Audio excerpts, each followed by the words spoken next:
Hello and welcome to the first video podcast from A Tribe Called Health. A Tribe Called Health is made up of predominantly health and fitness professionals and convenes for roundtable discussions relevant to sustainable, health-promoting lifestyles. We're about to get started, but first a disclaimer. This broadcast does not constitute medical or legal advice. If you need medical or legal advice, seek a doctor or a lawyer. If you're a doctor or a lawyer and need health or fitness advice, get in the tribe. Check the vibe.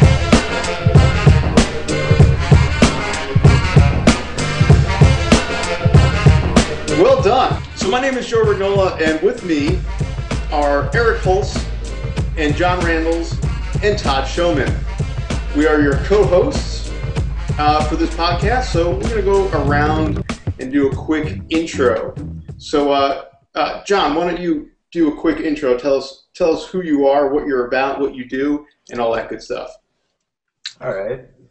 So I'm John Randalls, and there's many things I do. One of which you might know me from, over the net, is my fiance Barbara and I write a blog together called Sex, Food, and Kettlebells. Blog on basically a guide to ancestral health in the modern world. Delving into topics about gender and health, tons of recipes, whole food recipes, primal recipes, getting into the training aspect because we are both movement specialists. We also run a training company here in Ontario, Canada called Legendary Fitness Canada. And it's all about training the nervous system, performing natural movement, becoming better movers, and just embracing movement as more of a lifestyle similar to the diet that we eat, rather than trying to get to a certain goal and that's it, right? Cool. So, cool. And you're MoveNat certified too, right? Right, I'm a MoveNat certified trainer, kettlebells. Yeah, we'll definitely get into that a little bit more in a sec. So, Eric, why don't you give us some background, tell us what you do. Eric Hulse, I am a holistic health coach. Through two places, actually, the Institute for Integrative Nutrition and the Czech Institute. And I'm going through my functional diagnostic nutrition, so Joe and I are going to be FDN brothers now. Nice. Sweet. And I'm also... Good call, Todd. And I'm also a teacher. I'm a music teacher full-time, but I do health coaching part-time as well, so... I'm really excited. I feel like this is like The View, Yeah, it's sort of like that, I guess.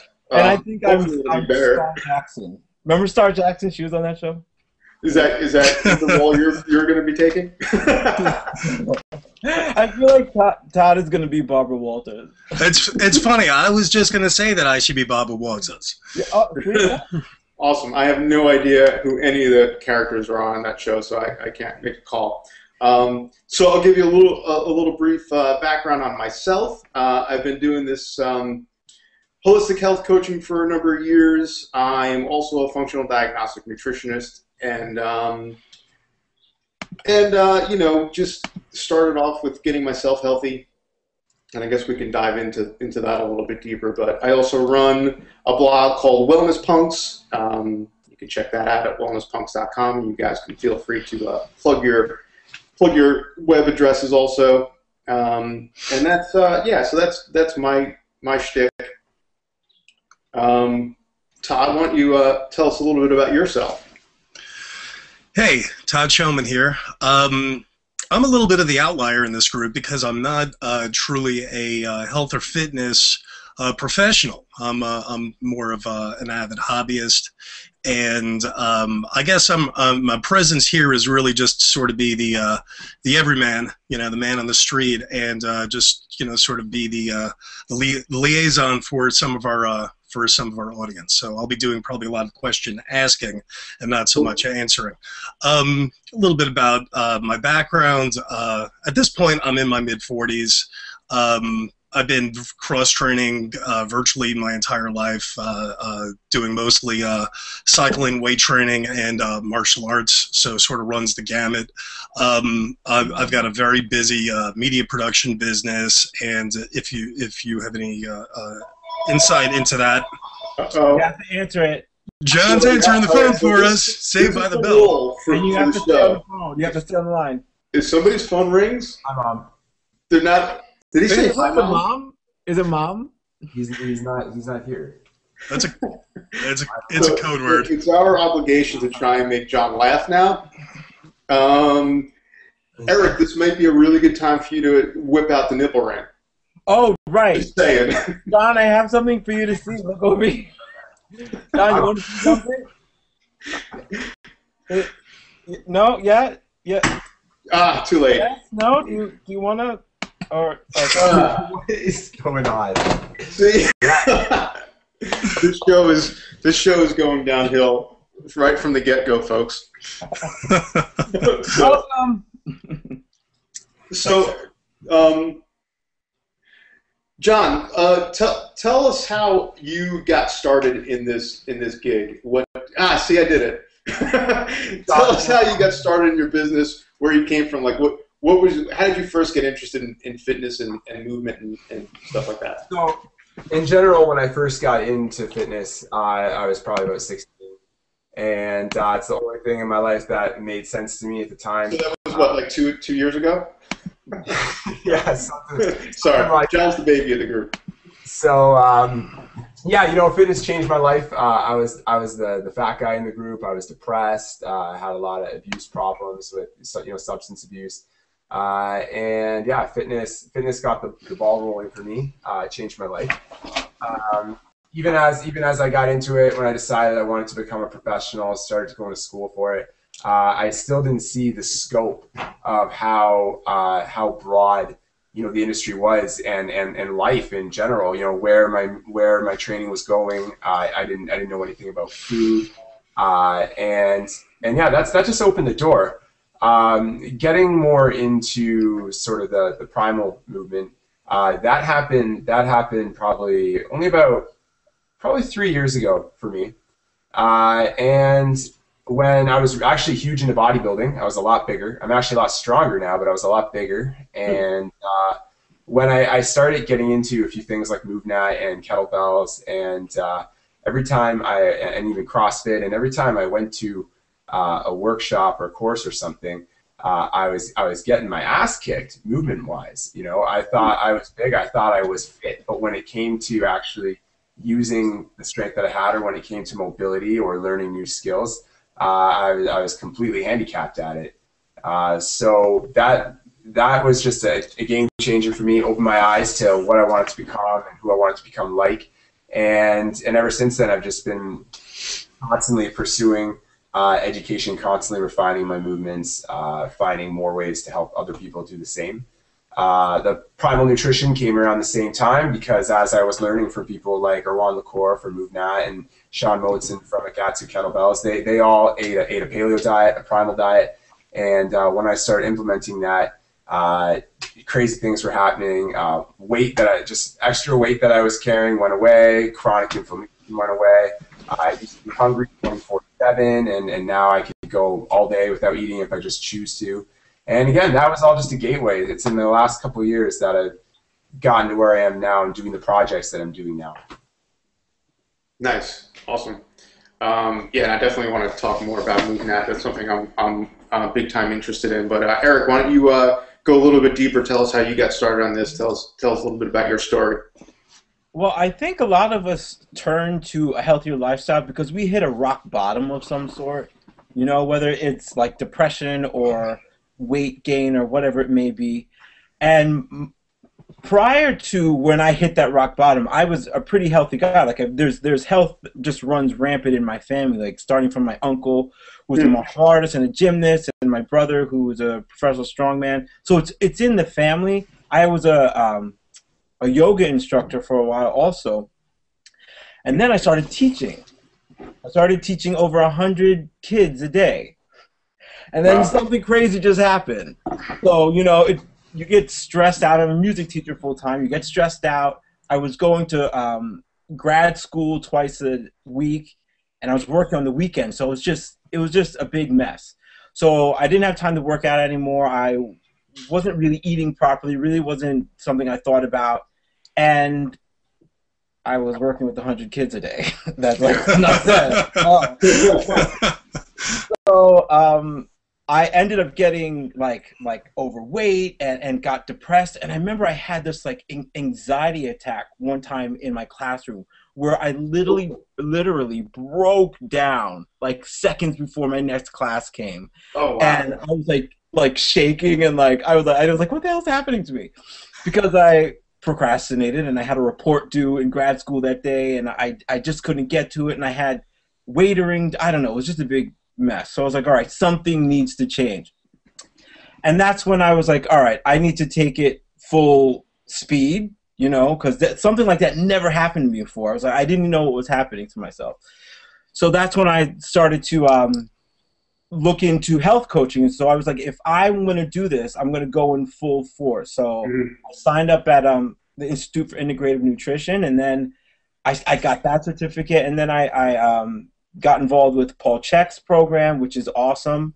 And now I'm doing FDN, and you know, I've done every diet. You know, I went through the whole diet roller coaster. I was a vegetarian, I was a vegan, I was a raw vegan, and now I'm just to the point where my body is like, just give me real food. I don't care where it comes from. And if you're feeling hungry for a particular thing, whether it's a vegetable or meat or fruit, then eat it, as long as it's coming from a clean source and your body agrees with it. I think a lot of us don't listen to our bodies anymore, and there's a disconnect there.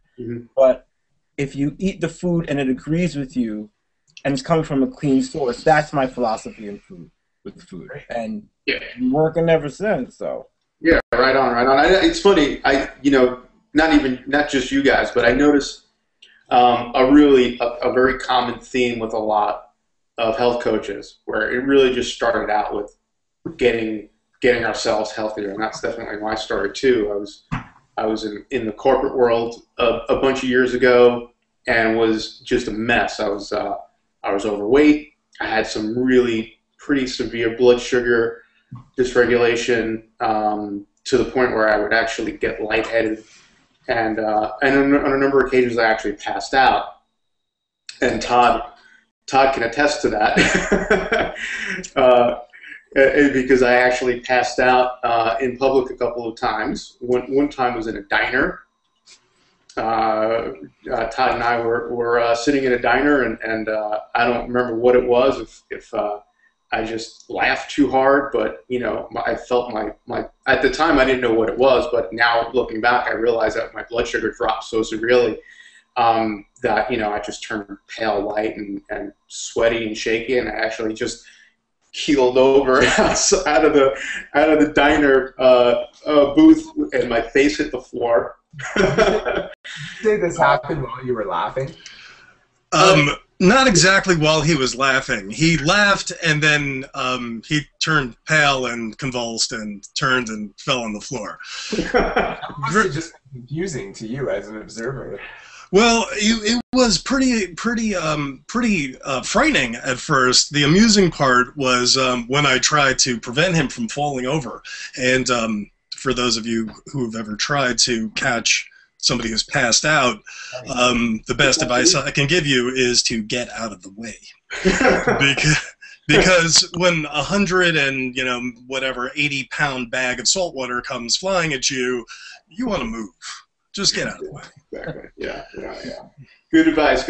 And I think at that point I was probably at my heaviest. I remembered vividly getting on the scale, and I was 204 pounds at my heaviest. And I'm 5'9", and that's not a good 204. You have pictures?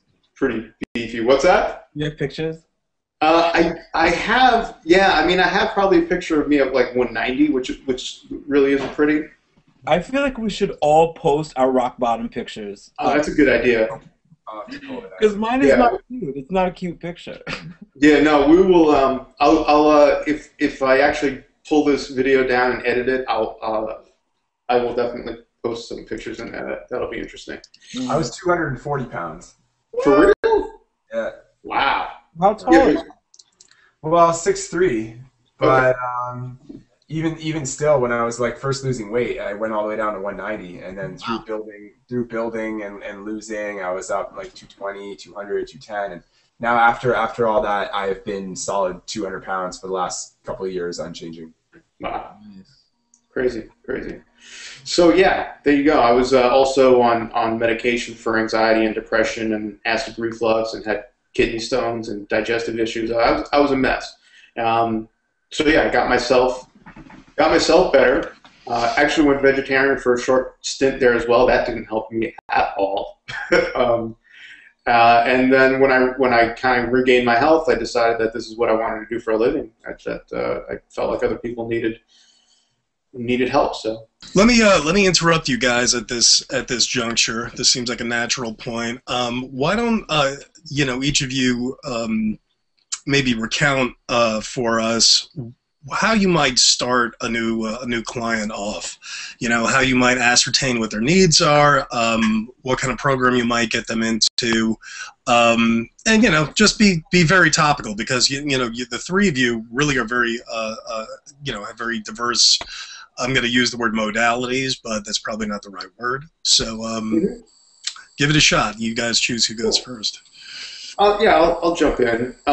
What I do is I'll take a pretty lengthy intake form from people and figure out what their goals are. And I usually won't go too deep with people until they can give me a really good definition of what their goals are, beyond where, oh, I just want to lose 30 pounds, or I just want to have more energy. It's like I really need them to have a really clearly defined goal, so we can come up with a really clearly defined path for them to travel. I used to start right off with running, since I am an FDN, I used to start right off with running labs, but what I found is that people get, they sort of hang their hat too much on the supplements and the lab results. And so I will work with them for a few weeks on diet and lifestyle, exercise, sleep, things like that first. And most of the time, the majority of their symptoms will improve or go away. And at that point, once I feel like they have all those other things dialed in, and if there's still some room for improvement, then I will we can run some labs and take it from there. And the labs are like hormone panels and adrenal panels, metabolic panels, digestion and immune and detox and all these things, depending on what we think that they need. So that's an overview of how I initiate a protocol for people. All right, before we move on, just give me a very quick idea of what what would the first week look like. You've maybe quickly ascertained what your client needs. What would you how would you get them on the ground and running? Well, they have to understand. They have to have a really good understanding of that this is a process, and not it's not counting calories. It's not a diet pill. It's not magic. And they have to understand that this is a process that's, depending on how many symptoms they have or how screwed up they are, they have to understand it's going to take a while. But I do want them to start. I want them to at least start making strides toward their being healthier. And so the first week, depending on the person, I would always prefer for them to pretty much jump into eating a healthier diet, which means cleaning out their fridge, cleaning out the pantry, and getting rid of all the crap food in their house. And just to me, that has the most powerful effect, to just sort of rip the Band-Aid off and just jump in with both feet and go for it. That doesn't mean that their whole life is going to change immediately, but at least starting with food, they can start at least eating healthier with their very next meal. And so I will suggest a meal plan for them for their first week. And, like I said, I like them to just sort of jump in with both feet. And, of course, the meal plan depends on what if they have autoimmune issues, if they have digestive issues, if they have, weight gain that they, if they need to lose weight. It all sort of depends. But the first thing is just getting their food lined up and that correct, and making sure that they're getting good sleep, making sure that they're training appropriately. In other words, not overtraining, not sitting on the couch all day long, You do So recommend that those are things I tackle right off the bat. you do recommend that each of your clients should be exercising of some sort. Yeah, I mean, yeah, but that could mean just going for a walk too. Right. You know, going for a walk around the block, or going, you know, just hitting a trail for depending on the person. You know, some people are just so spent that they have such severe adrenal insufficiency that they can't handle anything more than a walk. But that's enough for some people to get started. Great. All right, so on my screen, going from right to left, I guess, John, you'd be next. Sure. Well, this will break it up a bit because coming from more of a movement perspective, when I first start with people, food is not the first place I start at, because I'm currently I'm not a nutritionist. I don't actually go into too much food work hands-on with my clients. A lot of what we do food related is more through our online outlets, because I really enjoy cooking and making, you know, grain-free, gluten-free, guilt-free meals delicious. You don't have to be a nutritionist to do that. Yeah. Barbara is the nutritionist, you know, of the couple. She might do things differently. So in general, when I start with someone, and I work with as with everybody, a very broad variety of people. It can look different how I start with them, but initially, same thing. There's a very large intake. Mostly, I'm looking at everything that is through movement-wise. You know, what their background has been, any injuries they can recall, in which order they got them, for how long they go, any surgeries. Again, the goals, very clear. I like that you said, you know, you don't really get started until you have a real clear grasp on the goals. I think they need to have a really clear grasp of their goals. And a lot of the time, if it's lose 30 pounds or look ripped or become stronger, whatever, I want to know why, right? And sometimes they don't know. They're like, well, I don't know. I'm like, well, how do you know? How do you know it's that important to you? How do you know that's the goal you should have? Yeah, exactly. Yeah, and how many times does the goal change or alter a little bit once you start digging into the why? A lot of the time. Sometimes it changes, and a lot of the time it just becomes a lot more specific. Like when someone says, "I want to be fit," that's a very relevant statement. It's what is mean to you. So I want to not only fully understand them, but I want them to understand what their goals are, and so they can understand what they're committing to. And so that they can understand me as I try to help them get there, so they're not, you know, wondering if I'm going about the right route with them. So anyways, next I really look at how someone moves. How we measure fitness to us is how well someone moves and what they're capable of doing with that movement. And so yeah, it starts with some very basic movements. And if they've got any injuries, which we work with a lot of people with that. Everyone's got different tests we'll do. There's no custom, there's no standard assessment. It's more of a custom assessment. But in general, where we start people, I almost treat, like I always tell people, I treat an athlete just like a senior citizen and everyone in between. It's always about starting at the very basics. Walk before you can run. We'll crawl before we can walk. We make sure that I have a very, very strong base of basic movements, basic function and control of the body before advancing on movements, and we'll go from there. Basically, I measure the whole time in complexity of movement and what we're able to get this person to do and how precisely they do it, and whatever other results they want, it just comes with it. Strength comes with it, mobility comes with it, decrease in stress, increase in energy.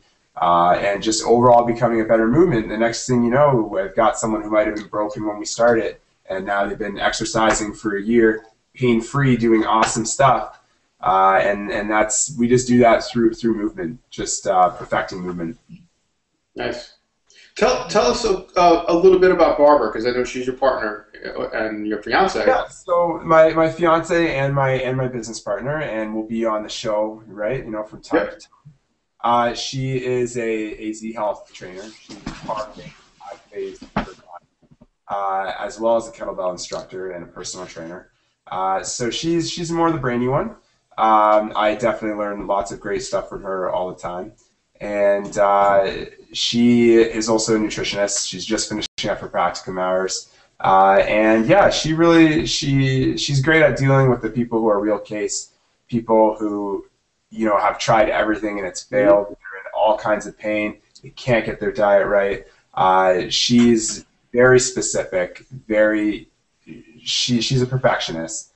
There would almost be some people, I think she could probably agree to this, where there's some people who maybe they can't work with her because they're not ready for that level of commitment and intensity, right? So I'm sort of the looser one in the group. I'm good with crowds, you know, good with jumping in and out of situations, but she really is what you're looking for when you're looking for a thorough job. And she's really, everything with her is you know, is the research there, are the facts there, are the results there. So, yeah. Cool. Eric, why don't you go into a little bit into detail how you handle people? Totally. Well, I think that we're all on the same page with when we meet somebody at first, it's all about getting them to grab deep into their goals. It can't be on the surface, because if it's on the surface, it's not going to last. You know, and John, you said something really interesting, which is you always ask your clients or your potential clients why. You know, and that's the same thing that I do. I say, okay, so for example, one of my clients came to me and it was, I want to lose weight, which of course is like number one. That's what everybody comes to us for. But then I was like, okay, why? And then she said, well, so I can look good in a bathing suit. It's getting there, still not there yet. And then I said, why? And she said, well, maybe I can attract a boyfriend. So I was like, okay. And then she said, why? I said, why? And she said, well, maybe I can get married. And then I was like, why again? Oh, because I really want kids. You know, so you have to go down to where it gets to that point where it's something she can grab onto. You know, she wanted to be a mother. She wanted to nurture another human being. She wanted a family. It wasn't because she wanted to look cute in a two-piece. It was because she wanted a family. You know, that's something deeper to hold on to. So I think that's what a lot of people have to ask themselves is, because I remember for years I wanted a six-pack. It's like, why do I want a freaking six-pack? Why? And it was because I wanted to look cute in my bathing suit. In two-piece? Yeah, in my two-piece. Come on, I want to look cute in my fucking two-piece. But after a while, it was like, that's so on the surface. It didn't mean anything to me, you know? So that no longer is a goal of mine. If it happens, great. And it does happen because I eat well. That's just a byproduct of it. So it's really about finding your goals and really grabbing at them and making them more emotional to you. That's how you are lasting, I guess you could say. And I think another thing I do is through the Institute for Integrative Nutrition, you have your clients fill out a health history form first, so you can see their background and you can see how they're eating, where they are. And I start with that. And the very first thing I do start with is when I take a client on, because as holistic health coaches, it's so much more than just diet and exercise. It's your relationships, it's your job, it's your sleeping patterns. It's so much more. But I think a good place to start with is nutrition. So I do start there. I think similar to you, Joe, like you were saying that as well. And the easiest place that I start with is taking out gluten. So I make sure that's where all my clients start. They start with taking gluten out of their diet. And right away, they within weeks, they feel tremendously better. And then we can start to pinpoint their diet a little bit more. And then we could start talking about the other things in that holistic circle, right? So we can break those things down into primary foods and secondary foods, right? So primary foods would be all those things that kind of feed the soul and feed the mind. And then secondary foods are the foods that feed the body, you know, that nurture us and give us life. So, and then we could start focusing on the primary foods, you know, getting your relationship right. Because if your husband is abusing you and you go to a crappy job, you're not losing weight. Yeah, for sure. You may start to lose weight a little bit, but it's not going to be lasting, you know. So you start with, my approach is to start with nutrition, and then we definitely start digging in to those deeper issues that, you know, that are hidden away. Cool. That's really good. You know, I think one of the commonalities that I'm hearing the three of you say is that you basically are looking at thresholds in your clients. You know, they walk in the door and, you know, they might be a little bit of a mess and maybe they don't even know what they're really there for, but they've taken the first steps and they've come and visited you. And then, you know, it seems like the three of you have, you know, worked with them to sort of, you know, delve into these lower layers, and you each have your, again, you know, I'm going to say methods and modalities to do that. Let's talk a little bit about personal sustainability here. Maybe our experience with how we sustain the way we eat right now. What you think is what you preach as a sustainable diet. You know. Yeah. What do you got there? That's a really good point. Yeah. Eric, you want to jump in on that first? Sure. I think a sustainable diet, again, it's not only about us as people. It's about it's about the world. And I know I want to sound like all hippy-dippy about it, but it's true, you know. The foods that we eat have to nourish who we are, and it has to nourish the environment as well. Mm-hmm. So if I'm eating a food that was processed in a factory somewhere, or is from a sick animal, or is from a piece of land that is being sprayed with a lot of chemicals, and not only am I eating that food, I feel like the earth is eating that food, and you're only as healthy as the earth can be. Mm-hmm. So you have to, I think it's very important to choose foods that are on that circle of life of I eat this animal, if the animal goes into me, my business goes into the world, you know, and it continues to grow in that fashion, you know. Yeah, that's a good point. You know, I think so many people, everyone, forgets that we really are part of this ecosystem. Like, we totally have removed ourselves from this ecosystem, but we're really not. So we have to take responsibility for that, yes, big time.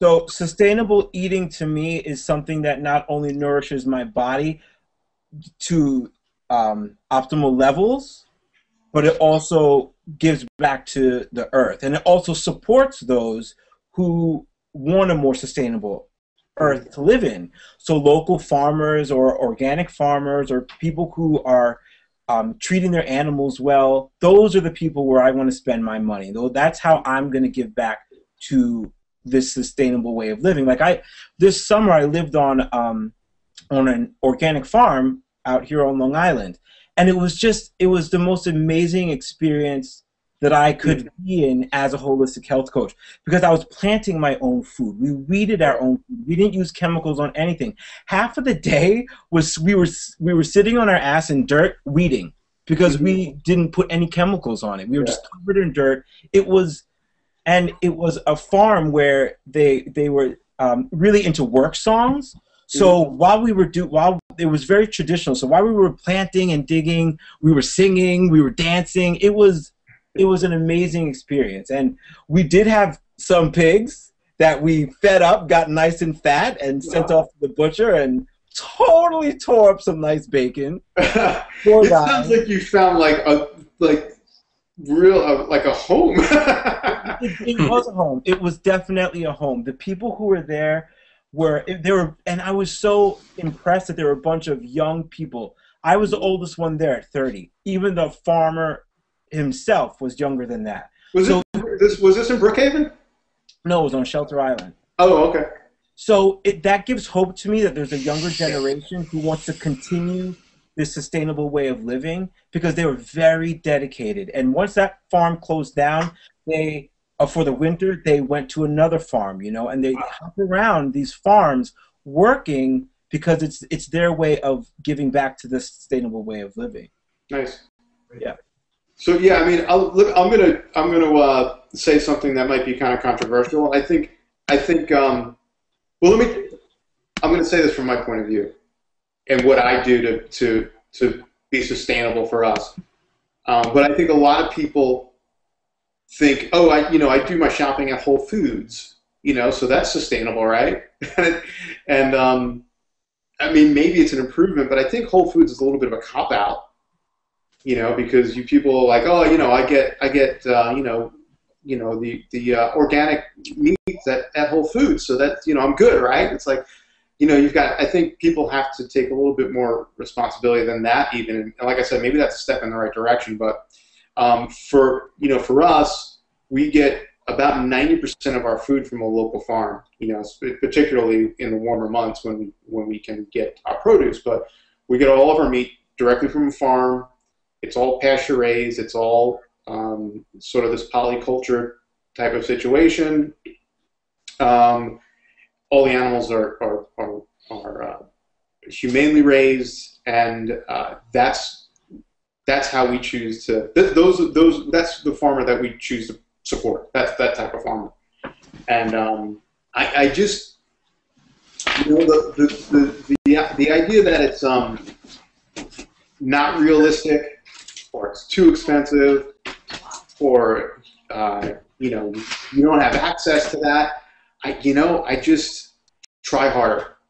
I think it's our responsibility to try harder and support those types of farmers and create more of a demand for it, and which will create more of a supply. And I think that we do a heck of a lot more as sort of ethical omnivores than even like a vegan movement. And it's nothing real, and I don't want to not to bash vegans or anything, but one of the reasons I originally ate vegetarian for a while is because I didn't want to participate in CAFOs, concentrated animal feeding organizations. That was, but it dawned on me that all I did was remove myself from that situation. I removed my vote entirely, where instead, it also just didn't work for me health-wise, but instead, when I make a definitive vote to choose ethically raised animals and sustainably raised animals, now I'm creating a demand for it, and now I'm actually doing something about it, where the market will respond to that. If enough of us continue to move in that direction, it's the market that's going to determine that. It's not people with picket signs trying to change policy, or ranting and raving about these things. Yeah, I mean, obviously, the more you vote with your dollar, the more that capitalists are going to, respond to that because they want to make money. There will be, in my dream, there's that pivotal point where it's not sustainable. Right, that we've maxed, that this whole food industry revolution occurred in the first place because people needed more food. They wanted to be cheaper. We needed to feed the masses. Right, we need to go in the opposite direction. If we vote with our dollars and we take it in the opposite direction, I'd love to see us get to that pivotal point where we can't afford to do that anymore. With that farmers are maxed out. They just can't make enough grass-fed beef because they roam, they graze, they're smaller, it takes longer to do, as opposed to cattle that's in a factory environment. I do feel like there's a shift going on with the younger generation. Yeah. And being with those kids this summer completely showed me that they were so dedicated and so passionate about healing their bodies and healing the earth. I think that there's a group of people coming up, and if we continue to nurture that, I feel like there will be a shift. Will we see the shift? Who knows? Maybe. But I feel like there is something going on. Oh, I think there's definitely something going on.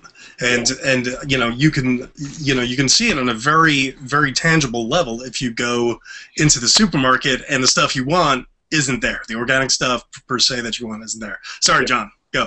No worries. So I want to go in just to kind of hit all our markets here and to maybe answer some other questions or concerns that would come with this. I want to go from just a different viewpoint on sustainability. Talking about how as an individual or someone starting this diet, how they can make it sustainable for them. Okay, so far we've been talking about sustainability of the planet, of the market. That's huge. This whole movement has gone from a diet to world change. But just talking from someone who's just starting with this, let's say someone who has, let's say, maybe little education or little care at this time to how their choices impact those topics. Okay, let's say like even when I first got into Whole Foods, eating organic, and I didn't know a wealth about fair trade or sustainability. My concern at that point was, how can I make this diet work for me financially, right? Mm-hmm. So I just think that a few things people need to consider when trying to do this, because some people could be overwhelmed listening to us talk. You know, maybe they think, maybe I'm not at that point where I could get into that. Maybe I can't actually afford to get into that. So I think going back to priorities, right? Everything needs to be a priority. When you have a certain budget, you know what your budget is, you know who you need to feed. I think that you need to prioritize what's most important to making this work for you. Mm-hmm. And so when you're looking at your list of groceries, I think right off the bat, things that make the bulk of your nutrition and also have a huge impact on animals on the planet, things like getting your grass-fed beef, your ethically raised meat, right? Your organic meat, that's huge. And in terms of making that cost-effective, finding a cow share, you know, or starting one, or buying directly from the farmer, right? That's what we've been doing for years, and it's amazing. And also, it's carefree. You always have a freezer full of meat, and you're good to go. And that's gone right to the farmer. It's skipped the brands. It's skipped the stores. It's a better price. Everybody wins. Even when you're looking at your produce, getting organic produce, it's important to consider, you know, maybe sometimes I don't get the oranges because oranges are ridiculously priced at that time. Mm-hmm. Or maybe I go and think I'm going to get raspberries, but I get blueberries because they've got a different deal going on. I think that you need to adapt your budget to the seasons and what's going on. If you're going to get 10 kinds of fruits and vegetables, there's lists you can find on Google that tell you which ones are more important to buy organic due to how heavily they're pesticided or due to the working conditions of the countries they come from. There's all kinds of steps. Getting a food box is your best bet, obviously, because it'll come right from a farm. CSAs, right? John, let me jump in really quick and just pull out some of the points there that people may be able to use, and implement right away. So, cow share or local farm is going to be way cheaper than getting grass-fed beef in the supermarket, and you can, that's again a Google search away from finding something local. I don't think people realize how easy it is to do that. I think it's a little bit easier than people think.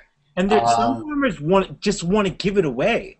Some farmers, like there are farmers, like if you make like a bone soup or some sort, they don't really, a lot of bones are not in demand. But if you know how healthy they are, so if you go to a farm and you're like, do you have bones or do you have this or that? They may say, nobody's buying this stuff. I don't even want it. Talk to them. They're very open, and when you go and talk to most farmers, they want to share their knowledge. They want to share what they're doing.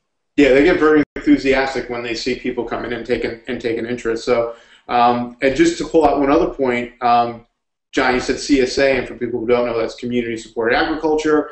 Again, search your local area for that, and I think most people will be surprised that maybe they'd be able to find one fairly local to them. And what a CSA is you really own almost like a share of the farm for the season. And then you just go, you go to the farm or you go to a pickup each week and you pick up a box of, as fresh as you can get food. And it's so much cheaper that way. You pay, you basically pay up front. And it's so much cheaper and you're getting the best of the best. And again, there's not much, you can't do better than that from a sustainability standpoint. So go ahead, John. Can I say something as well? Yeah. Saying another thing that John said, you mentioned that there are some foods that you don't necessarily need to buy organic, and some that you do. So if you look up the Clean 15, if you just Google that, it changes all the time. So look up the Clean 15 or the Dirty Dozen. Clean 15 are the ones that you can get a buy without buying organic because they're very low on the pesticides and chemicals. And then the Dirty Dozen, which you really need to buy because they're very high on the pesticides and herbicides and things like that. So look up those two lists. And also, I always tell my clients, if you see it advertised on TV, don't buy it. Yeah. They're not advertising bell peppers and carrots. They're advertising like Ritz crackers and Go-Gurts or yogurts or Lunchables. Don't buy that shit. If it's not advertised on TV, it's most likely good for you to eat. Most likely, not all the time. Yeah. Very true. Yeah, just a couple last little tips there. You know how to be sustainable, how to use a supermarket. One, a lot of those products, especially like the ones advertised on TV, but even if we're talking about a bag of sweet potato chips or something, those usually run $4 or $5. I eat that in one sitting. It's like the equivalent of one sweet potato. Those are the things that you can get used to not buying, that you can definitely chop out, right? Another is just think nutrient-dense foods, things like butter. If you eat a little dairy, I know a staple for me is heavy cream. Mm-hmm. And the $10 for the brick of the butter or $10 for the carton of the cream, that goes a long way. I get a shit ton of nutrients and energy from that. And things like that, adding fat to foods that might not even have a lot in them, right? Mm-hmm. All kinds of things you can do to try to get more bang for your buck there. So yeah, we definitely want to. This sustainability and ethical treatment of animals raised for food is something we are going to revisit a lot, I think, on the show, because we're all really passionate about it. And people talk about paleo or being primal. I think one of the central tenets of that has to be sustainability and ethical treatment of animals. And I to the point where if you're not at least working towards that, I don't think you can even claim to be paleo. I think that's how important it is. But just to give people a quick little rundown of how future episodes are going to be, we're going to choose a topic that we're going to talk about. Like this episode was just sort of glazing over the sustainability aspect of it.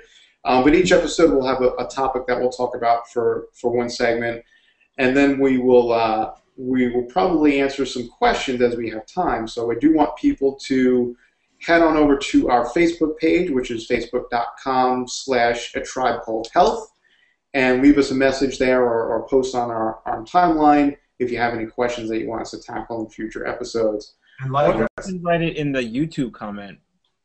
Yeah, YouTube comments too. Yeah, anything, email, whatever, wherever. We'll gather them, and what we're going to do is we'll put together a little website within the next couple of weeks, and there'll be a link there for you to submit a question for the podcast too. So again, head over to our Facebook page. Check out atribeCalledHealth.com, which if you went there right now, chances are you won't find anything, but hopefully in a week or so there'll be something up there. Our Twitter page is right? It's Health Tribe 3 is our Twitter, right? Yeah. Health Tribe 3 is Twitter, and our email account is atribeCalledHealth@gmail.com if anybody has questions they want to submit that way. So. You guys, everyone, my website is wellnesspunks.com. I also have a book coming out called Planting the Seeds for Health, Well-Being, and a Superhero Life. John, Eric, guys, plug your... You can find Barbara and I at sexfoodandkettlebells.com. You can also find us on Facebook, Sex, Food, and Kettlebells, and I think you'll find it pretty interesting. Yeah, the name itself is intriguing. Mine is just my name, Eric Hulse. What do you mean just my name? That's just my name. EricHulseSex.com and just see what's happening. You better grab that domain. Lighten it up a little bit, right?